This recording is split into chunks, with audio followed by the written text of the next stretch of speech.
મિત્રો, મમતાની રસોઈમાં તમારું સ્વાગત છે। આજે આપણે બનાવશું દાળ પાલકનું શાક। તો પાલકની સાથે ચણાની દાળનું કોમ્બિનેશન કરવાથી શાક એકદમ સ્વાદિષ્ટ બને છે અને આજે આપણે જે શાક બનાવશું તે હોટેલમાં જે રીતે મળે છે તેવા જ સ્વાદ સાથેનું એકદમ ટેસ્ટી આપણે શાક બનાવશું। તો શાક બનાવવા માટે મેં અત્યારે આ રીતે ફ્રેશ પાલકની ભાજી લીધી છે, જેને મેં સારી રીતે પાણીથી ધોઈને લીધી છે। જ્યારે પણ આપણે કોઈ પણ ભાજીનું શાક બનાવતા હોઈએ ત્યારે ભાજીને પહેલાંથી ધોઈ લેવાની અને પછી તેને કટ કરવાની। તો આ પાલકની ભાજી એ બધી જ ભાજીઓ કરતાં વધારે લાભકારી છે। આ પાલકની ભાજીમાં વિટામિન્સ ખૂબ જ સારા પ્રમાણમાં હોય છે અને વિટામિન એ અને સી તો ખૂબ જ વધારે હોય છે અને સાથે સાથે તેમાં આયર્ન અને કેલ્શિયમ પણ વધુ પ્રમાણમાં હોવાથી આ ભાજી ખાવી ખૂબ જ ફાયદો કરે છે। જેમને કબજિયાત રહેતી હોય, ગળામાં ગાંઠ હોય, પેટમાં કૃમિ થતા હોય, આંતરડાની તકલીફ હોય, નસકોરાની તકલીફ હોય, ફોડલી થતી હોય અથવા તો લોહીની ઉણપ હોય અને શરીરની નબળાઈ જેવા અનેક રોગોમાં આ પાલકની ભાજી ખાવાથી ખૂબ જ સારો એવો ફાયદો થાય છે। તો આ ખૂબ જ ગુણકારી અને ફાયદાકારક પાલકની ભાજીમાંથી આપણે એકદમ ટેસ્ટી એવું શાક બનાવશું। દાળ પાલકનું શાક બનાવવા માટે મેં અત્યારે ચણાની દાળ લીધી છે 1 વાટકી। તેને આપણે એક મોટા વાસણમાં લઈ અને આ દાળને આપણે 2 થી 3 પાણીથી સારી રીતે ધોઈ લઈશું, જેથી અંદર કંઈ પણ પાવડર કે એવું હશે તે બધું નીકળી જશે અને સારી રીતે સાફ થઈ જશે। તો આપણે આને બરાબર સાફ કરી લઈશું। દાળને મેં સારી રીતે ધોઈ લીધી છે, તો હવે તેની અંદર આપણે પાણી લઈશું। તો આપણી દાળ બરાબર ડૂબી જાય તેટલું આપણે પાણી લઈશું અને આ દાળને આપણે 1 કલાકથી 2 કલાક સુધી પલાળશું। જેટલો તમારી પાસે સમય હોય, વધારે હોય તો 2 કલાક પણ રાખી શકો અને ઓછો સમય હોય તો 1 કલાક પણ પલાળી શકાય। તો આ રીતે આપણે પલાળીને રાખશું, જેથી દાળને ચડતા વધુ સમય નહીં લાગે। ચણાની દાળને પાણીમાં પલાળે લગભગ 2 કલાક જેવું થઈ ગયું છે। તો આપણે દાળો હાથમાં લઈને જોઈએ આ રીતે, તો એકદમ સારી રીતે તૂટી જાય છે, એટલે આપણી આ દાળ એકદમ સરસ પલળી ગઈ છે। તો હવે આ દાળને આપણે કુકરમાં લઈ લઈશું।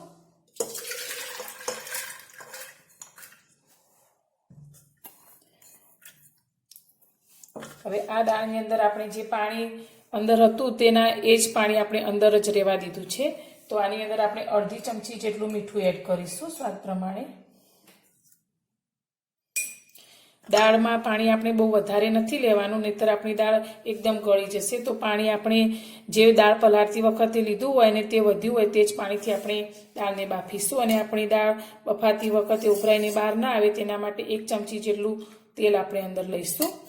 હવે ઢાંકણ બંધ કરી અને આ દાળને આપણે ફક્ત 2 સીટી થાય તે રીતે ચડવા દઈશું।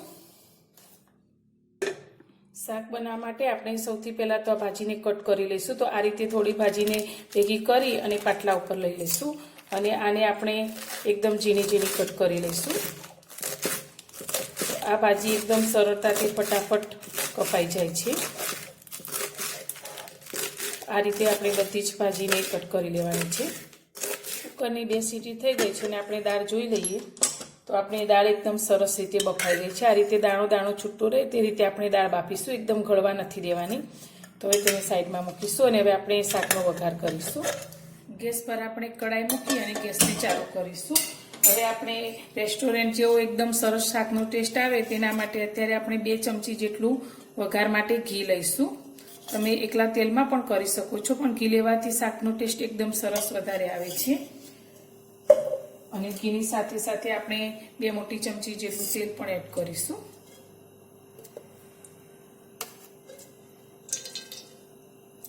આપણું તેલ સારી રીતે ગરમ થાય એટલે તેની અંદર આપણે જીરું એડ કરીશું। જીરાને આપણે સારી રીતે તતડવા દઈશું। જીરું આપણું સારી રીતે તતડવા લાગ્યું છે, ગેસની ફ્લેમને આપણે ધીમી કરી અને અત્યારે મેં ખડા મસાલા લીધા છે, 2 તમાલપત્ર લીધા છે તે આપણે અંદર લઈશું। 1 બાદિયાનું ફૂલ લીધું છે, 2 આપણે લવિંગ લીધા છે અને આપણે તજના 2 ટુકડા લીધા છે। હવે શાકનો ટેસ્ટ એકદમ રેસ્ટોરન્ટ જેવો જ આવે તેના માટે મેં અત્યારે 1 ચમચી જેટલી વરિયાળી લીધી છે, તે આપણે વઘારની અંદર લઈશું। આનાથી એકદમ સરસ ટેસ્ટ આવશે। 1 મોટી સાઈઝની ડુંગળીને આ રીતે ઝીણી ઝીણી કટ કરી લીધી છે, તે આપણે અંદર લઈ લઈશું।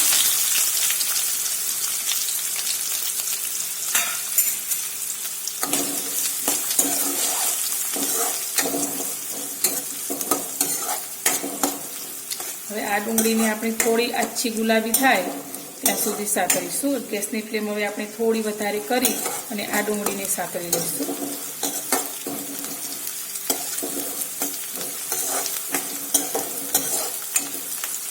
ડુંગળી આપણી થોડી સંતળાઈ ગઈ છે, આછી ગુલાબી થવા લાગી છે. તો અત્યારે મેં આ રીતે ઝીણું કરેલું સૂકું લસણ લીધું છે. આ શાકની અંદર લસણની ફ્લેવર બહુ વધારે સરસ આવે છે, તો લસણ થોડું આપણે વધારે લઈશું. તો લસણ આપણે અંદર લઈ લઈશું. સાથે મેં આદું લીધું છે ઝીણું કરીને, તે પણ આપણે આ વઘારની અંદર લઈ લઈશું. અને લીલા મરચાં 2 ઝીણા કટ કરીને લીધા છે, તે પણ આપણે અંદર લઈ લઈશું.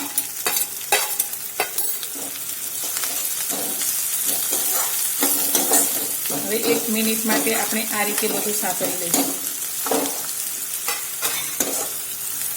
લસણ અને ડુંગળી સારી રીતે સંતરાઈ ગયા છે. તો અત્યારે મેં 1 ટામેટું મીડિયમ સાઈઝનું સમારીને લીધું છે, તે આપણે અંદર લઈ લઈશું.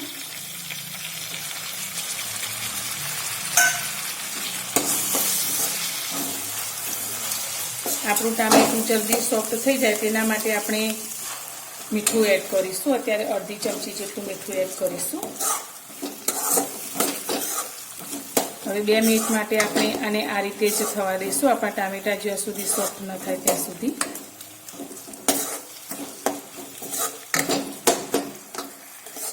આપણા ટામેટા પણ સરસ રીતે સોફ્ટ થઈ ગયા છે. તો હવે આની અંદર આપણે મસાલા કરી લઈશું. તો આપણે 1 ચમચી જેટલું લાલ મરચું પાવડર લીધું છે, તે અંદર એડ કરીશું. જે પ્રમાણે તીખું ખાતા હોય તે પ્રમાણે મરચું એડ કરવાનું. સાથે આપણે 1 ચમચી જેટલું ધાણા જીરું પાવડર લીધું છે, તે લઈ લઈશું. અડધી ચમચી આપણે હળદર લઈશું અને અડધી ચમચી આપણે ગરમ મસાલો લીધો છે, તે અંદર લઈ લઈશું. બધા જ મસાલાને આપણે સારી રીતે મિક્સ કરી લઈશું.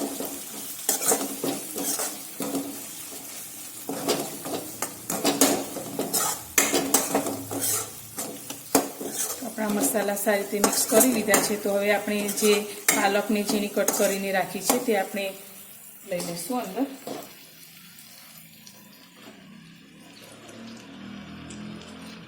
પાલક અત્યારે કોરી છે એટલે આપણને વધારે લાગે છે, પણ આપણી આ પાલક જે રીતે ચડતી જશે તે રીતે એકદમ ઓછી થતી જશે.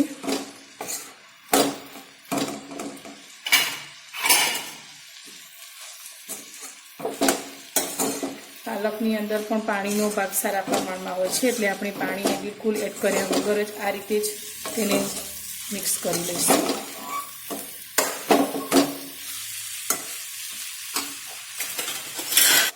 પાલકને આપણે 2 થી 3 મિનિટ માટે આ રીતે જ ચડવા દઈશું અને વચ્ચે વચ્ચે હલાવતા રહીશું.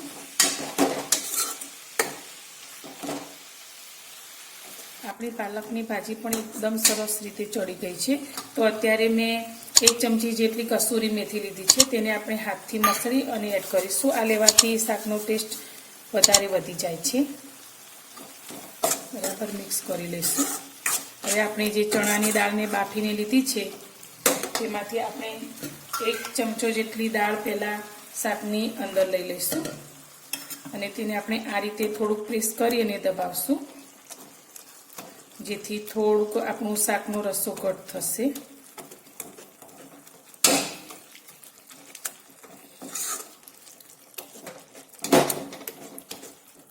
આ રીતે મિક્સ કરી અને હવે આપણે જે દાળ બાફીને રાખી છે તે પાણી સાથે જ બધી જ આપણે શાકની અંદર એડ કરી દઈશું.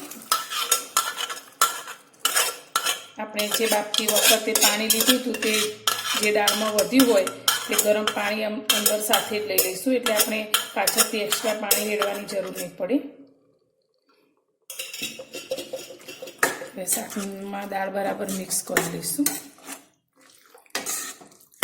આ રીતે એકદમ સરસ છૂટો છૂટો દાણો રહેશે તો શાક જોવામાં બી સરસ લાગશે અને ખાવામાં પણ સરસ ટેસ્ટી લાગશે. હવે આને 5 થી 6 મિનિટ માટે આપણે આ રીતે જ ચડવા દઈશું. 6-7 મિનિટ જેવું થઈ ગયું છે અને આપણું શાક એકદમ સરસ રીતે ચડી ગયું છે. તો હવે આપણે ગેસની ફ્લેમને બંધ કરી દઈશું. તમે જોઈ શકો છો એકદમ સરસ આપણા શાકમાં તેલ પણ છૂટું પડ્યું છે. તો ઉપરથી થોડીક કોથમીર આપણે લઈ લઈશું. તૈયાર છે આપણું દાળ પાલકનું શાક. આ શાક આપણું રોટલી, ભાખરી અને પરાઠા સાથે ખૂબ જ ટેસ્ટી લાગે છે. આ શાકને જ્યારે હોટલોમાં બનાવવામાં આવે છે ત્યારે શાક બન્યા પછી તેના ઉપર અલગથી એક ઘી અને લસણનો વઘાર કરવામાં આવે છે. તો આપણે અત્યારે તેનો વઘાર નથી કર્યો તો પણ એકદમ સ્વાદિષ્ટ આપણું આ શાક લાગશે. તો મારી આ શાક બનાવવાની રેસીપી તમને પસંદ આવી હોય તો વિડીયોને લાઇક અને શેર કરજો, અને ચેનલ પર નવા છો અને ચેનલને હજુ સુધી સબસ્ક્રાઇબ નથી કરી તો ચેનલને સબસ્ક્રાઇબ જરૂરથી કરજો. ફરી મળીશું એક નવી જ રેસીપી સાથે નવા વિડીયોમાં.